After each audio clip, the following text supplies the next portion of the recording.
So Music Business Worldwide published an article on January 11th, and the headline reads, Sir Lucian Grainge, music needs a new streaming payout model, and we're working on it. Sir Lucian Grainge, chairman and CEO of Universal Music Group, has said the way music streaming services pay labels and artists today has to change. What's becoming clear to us and to so many artists and songwriters, developing and established ones alike, is that the economic model for streaming needs to evolve.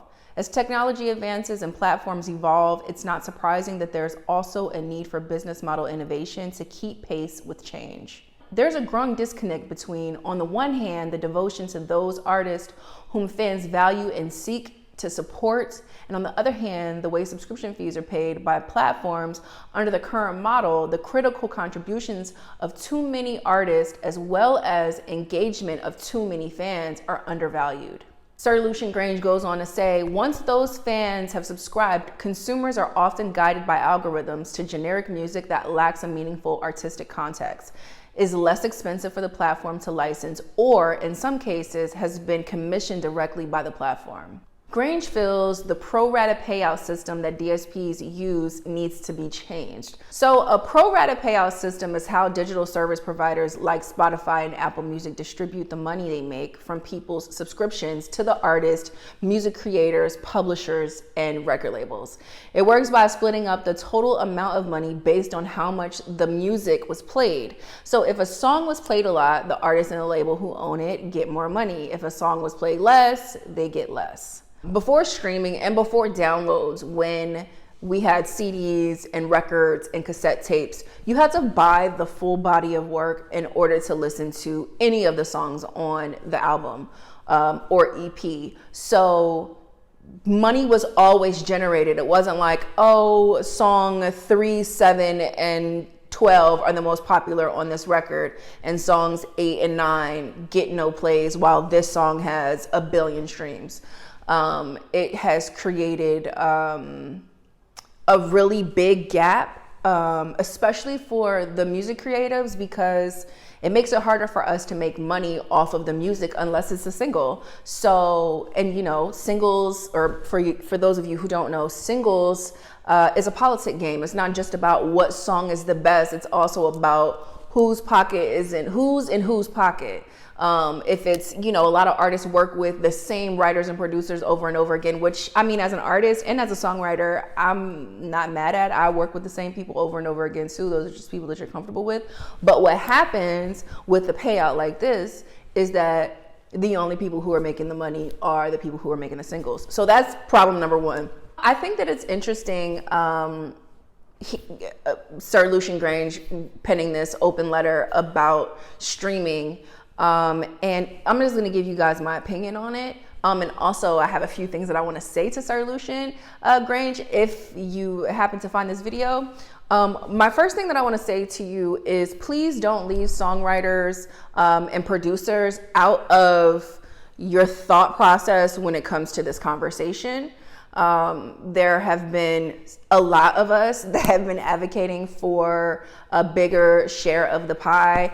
As you know, songwriters have not been a part of the royalties from the sound recording side. We also don't get paid an upfront fee. And so I just want to say that if we're going to have this conversation, please, let's have the conversation in its entirety.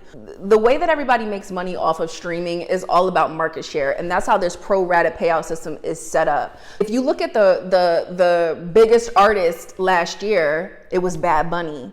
Bad Bunny is independent. So what does that do to the market share? It moves it from where it was previously controlled, which was by the major system, to independent artists and independent record companies. And I mean, last I checked, there's over 100,000 songs that are coming out every single day on streaming platforms. Everyone has access to DistroKid and TuneCore and CD Baby and all these different DIY distribution, music distribution platforms. So there's a lot of competition. I agree with Lucian about the fact that the pro rata payout system only favors the popular song and not the body of work. And I absolutely agree that I think that that needs to change.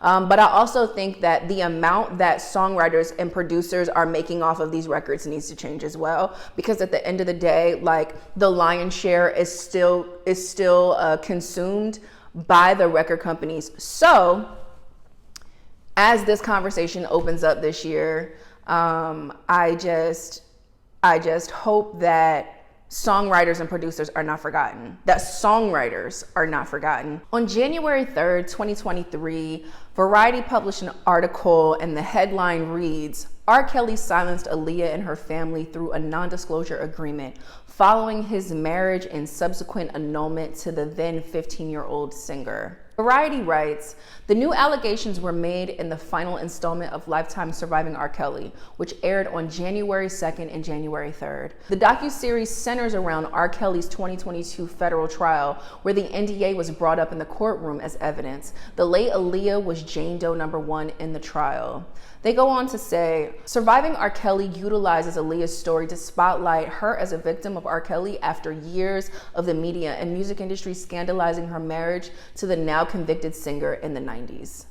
Aaliyah's debut album in 1994 was titled AJ Nothing But a Number and was recorded when she was 14 years old. R. Kelly, who was Aaliyah's mentor and was first introduced to her by her uncle, music executive and manager Barry Hankerson, was a lead songwriter and producer of the album. At the time the album was released, rumors circulated that there was a relationship between the 15-year-old Aaliyah and the 27-year-old R. Kelly. A childhood friend of R. Kelly and his former security, Jem Pratt, appears in Surviving R. Kelly and claims that Aaliyah's father was furious over the marriage and forced the annulment.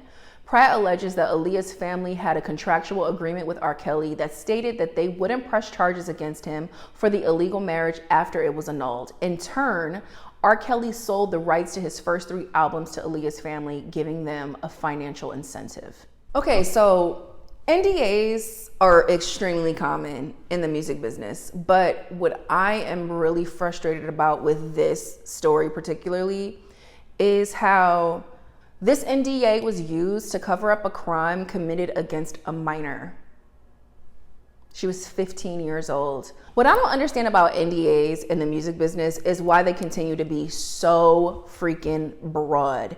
The fact that an NDA could cover up crimes versus protecting intellectual property. I understand signing an NDA with a superstar artist that's like, look, you're about to come into the studio with me. I don't want you talking about the things that you heard in here. You know, I don't want you leaking my music, any of that, my intellectual property, any of that kind of stuff. But when a crime is committed,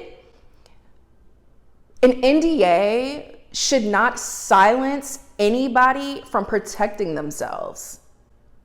Like, the fact that there are so many people that are afraid to do what's right for them because of an NDA out of fear of retaliation from, you know, an artist like an R. Kelly who has, you know, at that time, a lot of money to sue you, take you to court. It's like, it is so messed up. And there are so many people in the music industry that I know personally who have been silenced with NDAs as well. I think that it's a shame that the business protects predators over the victims of these predators. But it's a capitalist industry, just like every other industry in this country. And the business protects the money. So I would really like to see NDAs get a lot more specific. Like, what don't you want me to talk about? That's what I would like to see. It being like, you can't talk about this, this, this, and this. Not if you see an R. Kelly doing something to a 14-year-old girl in the studio, you can't talk. That's not okay. It's not okay. So I really hope that the music industry doesn't just skip past this one. Like, she was 15 years old and she wasn't protected. And she deserved to be protected. And the fact that her protection was traded for the rights to R. Kelly's first 3 albums, to me, is disgusting. That's my opinion, and I'll stand 10 toes down on that. I think it's disgusting to take money over justice for your child. So yeah, that's my 2 cents on that. Thank you for watching 100 Mag TV.